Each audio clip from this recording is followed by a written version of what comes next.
My number one priority is the delivery of community infrastructure and services. It's a back to basics approach for council.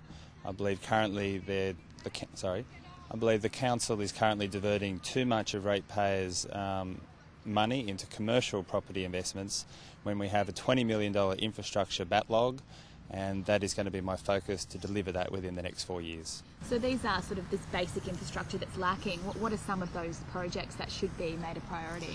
Well, the Ballina Indoor Sports Centre, Council is currently spending about $500,000 for the consultants to design that. We haven't allocated a single cent for the construction, so that's clearly a priority. The Lennox Head Surf Club is in a state of disrepair and needs to be redeveloped. And the public pools, a report has been given to Council showing an $8 million upgrade needed just on basic maintenance and to bring that facility into the 21st century. So they're the three main infrastructure projects that there are currently not enough funds allocated. So my focus will be on freeing up capital to deliver on that community infrastructure.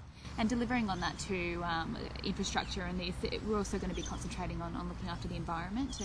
Ballina Shire is predicted to grow by about 50% in the next 20 years, so we really need to be mindful of the infrastructure that's going to be needed by that influx of people and to protect our environment.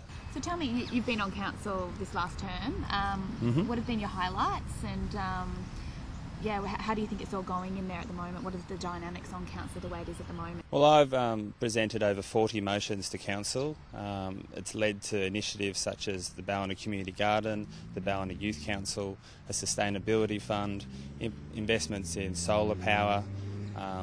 So I've presented a number of motions and initiatives. At last week's meeting, I called for in-principle support for an Aboriginal cultural heritage trail in the Coastal Reserve and also for the identification of skate parks in Alstonville and Wallingbar.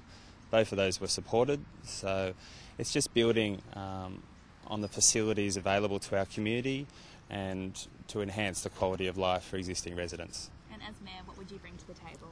Well, as Mayor, I will bring a focus on delivering community infrastructure and services.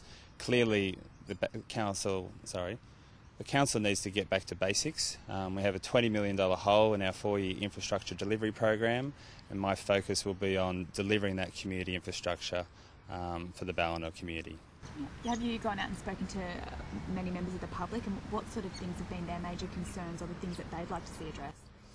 Yeah, speaking to people on the street, they're concerned the council has lost its way and is spending too much time and attention on looking for commercial property investments instead of delivering the community infrastructure that our community wants.